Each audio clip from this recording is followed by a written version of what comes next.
ભજન નથી, ભજન અને સત્સંગ. ભજન સત્સંગમાં જઈ અને આપણે હાચો નિચોડ કાઢવાનો છે. હાચો નિચોડ નીકળી જાય એટલે આપણું સમાધાન થઈ જાય. સમાધાન થઈ જાય એટલે છેતરાવાનું મટી જાય, દુનિયામાં ભટકવાનું મટી જાય. સમાધાન ક્યારે થાય, કેમ થાય? સંતોએ કીધું છે, સુરતા વિનાના જે સાંભળે એને બેરા કીધા છે, સતેકાને.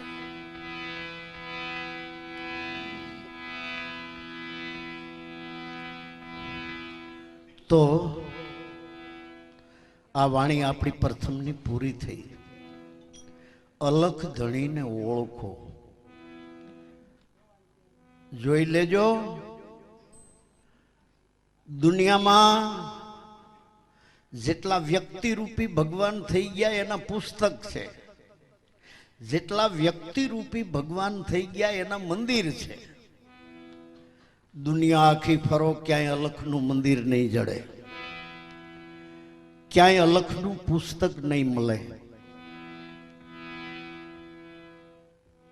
આવો સમર્થ અલખ,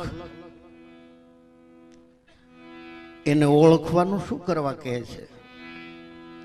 જેનું ક્યાંય મંદિર નથી, જેનું ક્યાંય તીર્થ નથી, જેનું ક્યાંય પુસ્તક નથી, અલખને આધારે આપણે જીવી રહ્યા છીએ ને એની આપણને ગતાગમ નથી.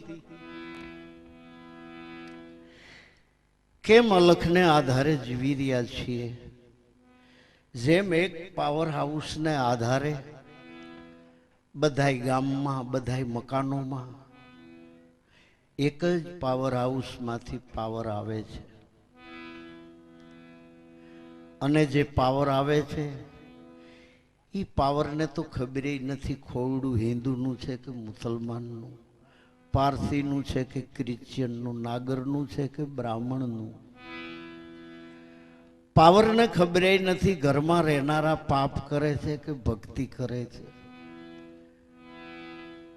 પાવરને ખબર નથી બલ્બ ફિલિપનો છે કે ક્રોમ્પટનનો છે કે સિલ્વિનિયાનો છે કે બજાજનો છે. પાવર નીકળી જાય તો ગમે એવી રજિસ્ટ્રાર કંપનીનો બલ્બ હોય એ પ્રકાશ આપી શકતો નથી. તો આ ઇલેક્ટ્રિકનું પાવર હાઉસ જમીન ઉપર છે અને જેને આધારે આપણે જીવી રહ્યા છીએ, જ્યાંથી આપણી અંદર શ્વાસ ઉશ્વાસના દોયડા આપવામાં આવ્યા છે, એ પાવર હાઉસ આકાશમાં છે. જે અલખ નિરંજન નિરાકાર છે, बिना मूल एक तरुवर देखा, जिन डाल पान नहीं छाया, फूल बिन फल फल बिन फलियाई, तीन लोक में सवराया, अचरत नजरे आया, संतो जल पर ज्योत जलाया. मूल विनानु एक झाड़ जोयु, एने थड़ नहीं, डाळू नहीं, પાંદડા नहीं. फूल विनाना एमा फल आव्या ने पाछुं फल विनानु ई फळ्युं અને ઈ ઝાડ ત્રણ લોકમાં સવરાયેલું છે. ત્રણ લોકમાં આ ઝાડ સવરાયેલું છે અને ઈ ઝાડની વળવાયું આપણે બધાએ મોઢામાં પકડી. શ્વાસ ઉશ્વાસ નિરંજન માલા ઘટ में फिरे दिन रात, ऊपर आवे नीचे जावे, श्वास श्वास चली जात. संसारी नर एમાં समझे नहीं, वीरथा उमरा विहाता निरंजन माला, घट में फिरे दिन रात. संतो भजन में गाय छे, पवन हिंसोळो रे वालो मारो से पवन हिंसोळो. ई पवन हिंसोळे पोढ़ा से साळंग प्राण रे वालो मारो से आ पवन हिंसोळो. संतोए कीधुं छे कोળી आवे कोળી जावे, ई कोળી सर्वे ना घट में समावे. मामई पंडित कहे छे ओहम शोहम आपे अलख, ईसे सतमूल वचन मणि. ई मणि छे तेज मणि, अलख परसन राम, आधा नाम कबीर, पूरा नाम अजीत. ओहम शोहम सत शब्द ने स्वाल, ભણે પંડિત મામય ઈ છે ધણીનું નામ, જેને આધારે આપણે બધા જીવી રહ્યા છીએ. એક જ પાવર હાઉસમાંથી આપણામાં શ્વાસ ઉશ્વાસના દોયડા આપ્યા છે. જ્યાંથી હિન્દુ શ્વાસ લે છે ત્યાંથી જ મુસલમાન લે છે, ત્યાંથી જ પારસી લે છે, ત્યાંથી જ ક્રિશ્ચિયન લે છે. દુનિયાનું કોઈ પ્રાણી શ્વાસ લે એ એક જ જગ્યાએથી શ્વાસ લે છે, મગર માનવી એને જાણતો નથી હું કેને આધારે જીવું છું. ભગવાન બુદ્ધનું વિપશ્યના ધ્યાન છે, મારી અંદર શ્વાસ ક્યાંથી આવે છે, શ્વાસ પાછો ક્યાં જાય છે, મારી અંદર શ્વાસ ક્યાંથી આવે છે, श्वास पाछो क्या जाए छे. अरे भाई कहां से आया कहां तुम जाएगा, खोज करो अगले घर की.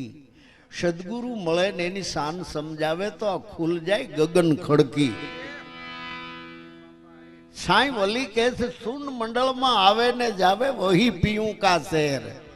ये अधर तखत पर से नाम निरंजन, कोई जपी जो आठे पौर, कोई आ रमोज ने जाने, कोई अपना गुरु को पिछाने.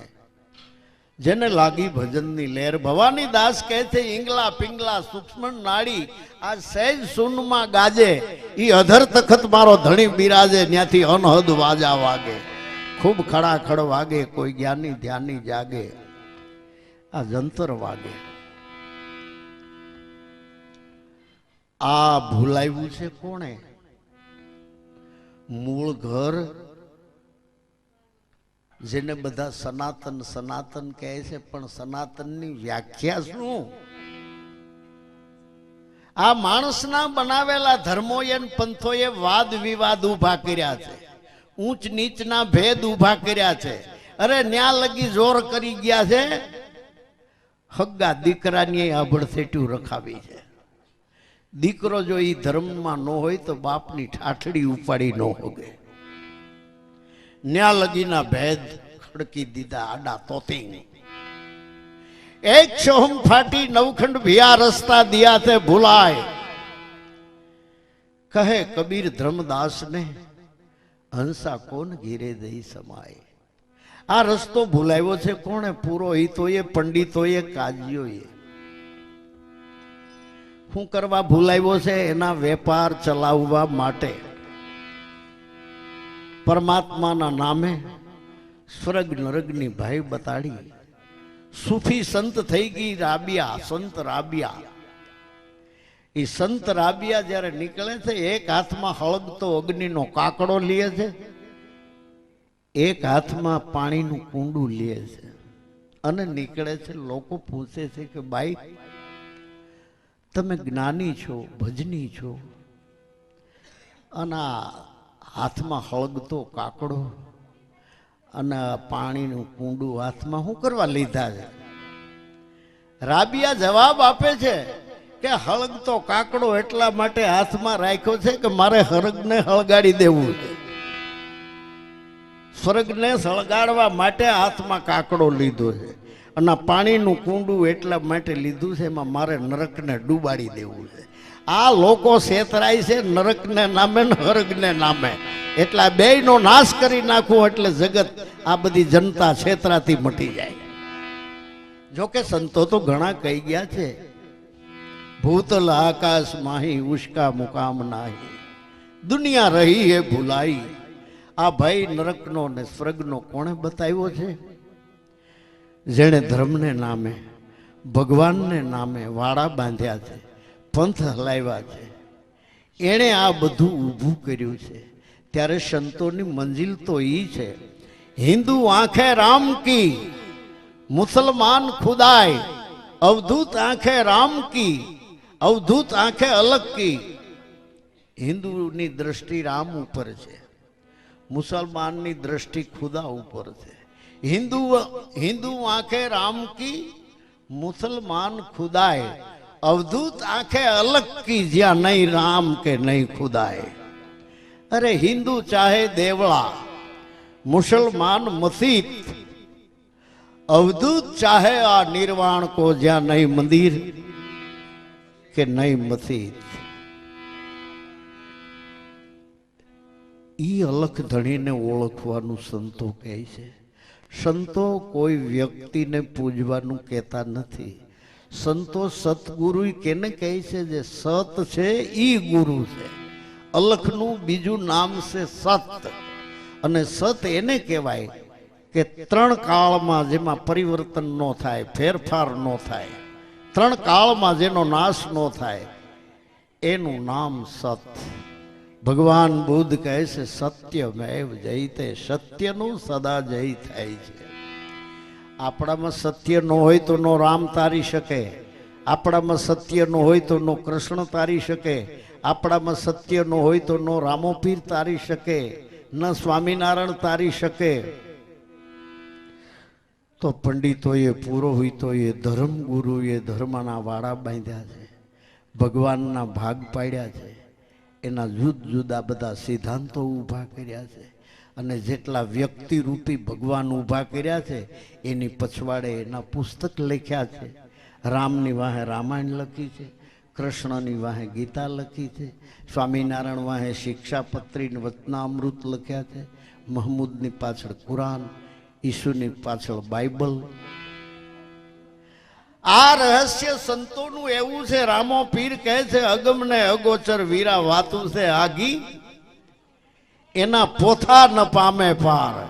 પોથા એટલે જગતના રચેલા તમામ પુસ્તકો, ઈ એનો પાર પામી શકતા નથી. કેમ પામી શકતા નથી પાર? પુસ્તકોમાં શું છે? અક્ષરો ને શબ્દો. ત્યારે આ અલગ છે ને, पृथ्वी का कागज करूं, कलम करूं वनराय, 7 समुद्र की शाही करूं, तो या अलख लिखा न जाए. ये अलख નું કામ કેવું છે?